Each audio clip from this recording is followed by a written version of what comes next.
This is Haven Space, a safe place for fantasies, brought to you by sex coach and researcher Sarah Perry.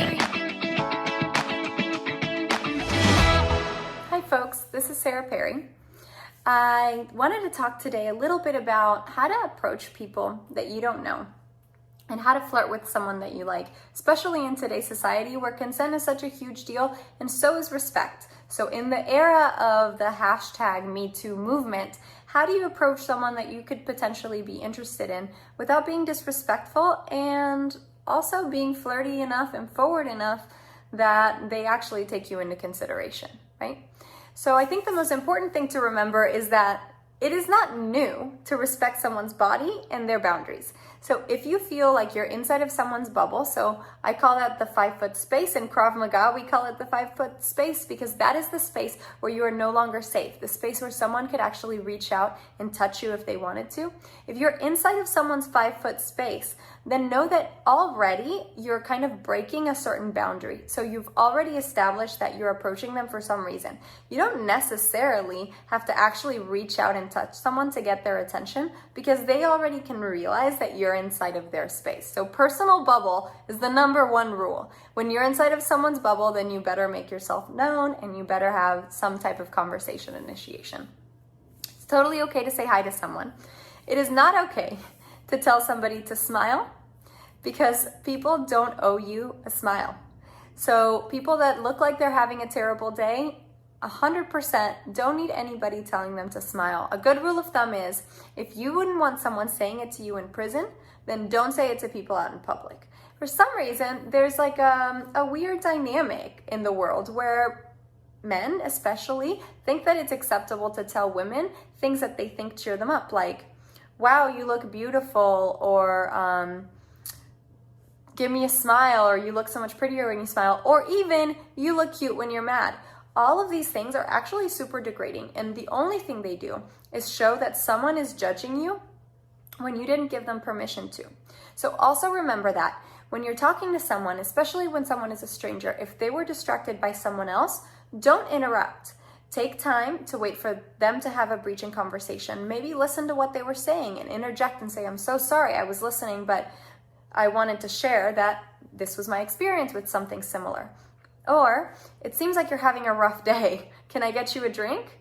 Or, it seems like you're having a rough day. I'm having a rough day too, or I'm available to hear about it, or I'm interested in hearing about it if you're interested in sharing.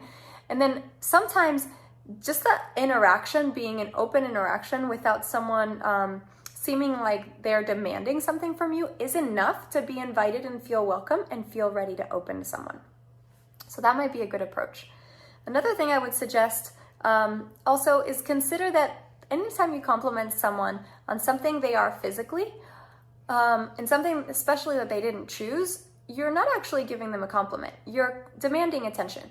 And you're wanting for them to say thank you to you or to give you any kind of interactive attention because you said something that objectified them as a person. So while we may think it's appropriate to tell someone, wow, you're so beautiful, if it's not invited, i.e. they're not your child or your parent or your partner, then we probably shouldn't think that our opinion is so important that we need to now share it, interrupt what they're doing to share it with them, right? And especially, we shouldn't demand that they thank us for it like we gave them some huge gift by claiming attention from that. So that's pretty important also. So definitely no body contact, definitely no physical compliments.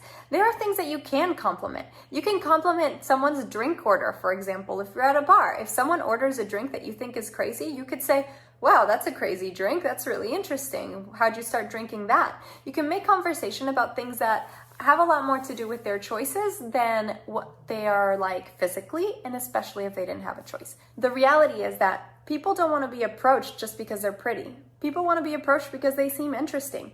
And if you think that you're interested in them, then that's what you need to hinge on. That's what you need to get at. Also, be direct. Nobody wants someone who's just hovering around, acting like they're needing something from you without actually saying what they need. If you think someone's interesting, you can go ahead and tell them that. I think it's important to say that a lot of people now seem to think that it's offensive to be told no.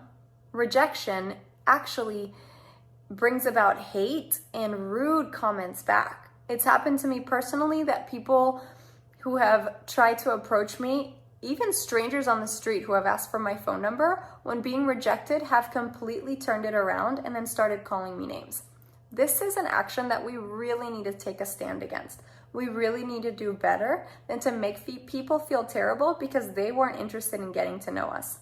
After all, doesn't that reflect more on the way we approach them than about who they really are? In the age of the Me Too movement, when we're careful to be respectful of people, that doesn't always mean that we don't get to approach them. It just means that we don't get to objectify them and then to claim that we're doing it from a perspective to be thanked from. Thanks for listening.